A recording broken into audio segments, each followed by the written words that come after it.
క్రీస్తునందున్న పరిశుద్ధులందరికీ ప్రభువైన క్రీస్తు నామంలో శుభాభివందనాలు. దేవుని ప్రేమ ఆధ్యాత్మిక కార్యక్రమానికి స్వాగతం. జూన్ 19 కొరకు సిహెచ్ స్పర్జన్ గారు వ్రాసిన ధ్యానం చదువుతున్నాను, వినండి. నేను సిగ్గుపడకుండునట్లు నా హృదయము నీ కట్టడల విషయమై నిర్దోషమగును గాక. 119వ కీర్తన 80వ వచనం. ఆత్మప్రేరణతో కూడిన ఈ ప్రార్థనను మనం మరో కోణంలోంచి చూస్తే అందులో అద్భుతమైన వాగ్దానం కనిపిస్తుంది. అదేమిటంటే, దేవుని కట్టడలను జాగ్రత్తగా పాటించేవారికి సిగ్గుపడాల్సిన పరిస్థితులే రావన్నమాట. గమనించండి, కీర్తనాకారుడు తన హృదయం మంచిగా ఉండాలని ప్రార్థన చేసుకుంటున్నాడు. మంచి కట్టడలు కలిగి ఉండటం బాగుంటుంది. ఆ కట్టడల విషయంలో మంచి విచక్షణ కలిగి ఉండటం ఇంకా బాగుంటుంది. అయితే దేవుని వాక్య సత్యాల ఎడల మంచి హృదయం కలిగి ఉండటం, నిర్దోషమైన హృదయాన్ని కలిగి ఉండటం అన్నింటికంటే శ్రేష్టం. మనం ఖచ్చితంగా సత్యాన్ని ప్రేమించాలి. దాని గూర్చిన స్పష్టమైన అవగాహన కలిగి ఉండాలి.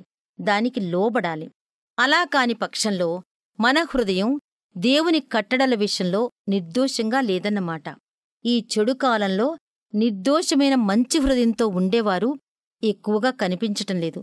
మీరు నేను అలాంటి వారంగా ఉంటే ఎంత బాగుంటుంది. మహాతీర్పు దినంలో మనందరి వ్యాజ్యాలు తీర్చబడేటప్పుడు మనలో చాలామంది తాము చేసిన కార్యాల విషయంలో సిగ్గుపడాల్సి ఉంటుంది. వారి బుద్ధిహీనమైన పనులన్నీ బట్టబయలవుతాయి.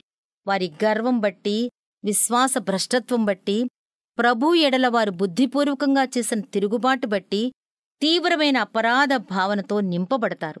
అయితే ప్రభువు బోధలను విశ్వసించినవారు, ఆయన ఆజ్ఞలను పాటించినవారు దేవుని సన్నిధిలో నీతిమంతులుగా తీర్చబడతారు. అలాంటి నీతిమంతులు సూర్యునిలా ప్రకాశిస్తారు. ఈ లోకంలో బహుగా అపనిందల పాలైనవారు, దూషించబడినవారు ఆ రోజున తమ అవమానమంతా మహిమగా మారటం చూస్తారు. ఈరోజు ధ్యానవాక్యంలో ఉన్నట్టుగా మనం కూడా ప్రార్థన చేద్దాం.